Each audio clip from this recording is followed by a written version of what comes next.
Praise the Lord. உங்களுக்காக கொடுக்கப்பட்ட இன்றைய வார்த்தை எரேமியா 33:6.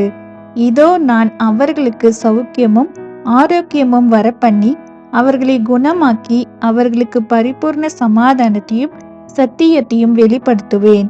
கர்த்தருக்குள் பிரியமானவர்களே, இப்போது நீங்கள் பலவீனத்தோடு ஆரோக்கியமில்லாமல் நடக்க முடியாமல் மருத்துவர்களால் கைவிடப்பட்டு வருத்தத்தோடும் கவலையினாலும் மனதில் சமாதானம் இல்லாமல் இருக்கிறீர்களா?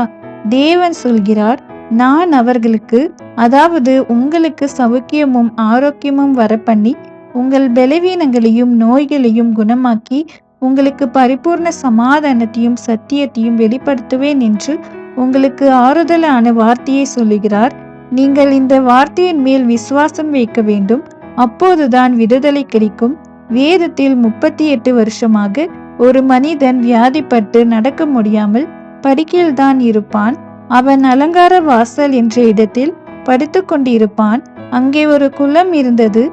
அங்கே எவன் போய் இறங்கினாலும் விடுதலையாவான். ஏனென்றால் தேவதூதன் வந்து இறங்கி அந்த தண்ணீரை கலக்கும்போது எப்பேற்பட்ட வியாதியா இருந்தாலும் விடுதலையாகும். படுத்து கொண்டிருந்த மனிதன் நினைக்கிறான், என்னை கொண்டு போய் விட யாரும் இல்லையே என்ற எதிர்பார்ப்போடு இருக்கும்போது அந்த நேரத்தில் இயேசு கிறிஸ்து வந்து அன்பாக, நீ நடக்க வேண்டும் என்று விரும்புகிறாயா என்று கேட்டார். அவன் ஆம் ஆண்டவரே என்று சொன்ன அந்த நொடியில் அவனுக்கு விடுதலை கிடைத்தது. நீங்கள் இந்த நிலைமையில் இருந்தாலும் சரி, வேதத்தை படித்து அதனுடைய சத்தியத்தை அறிந்து கொள்ளுங்கள்.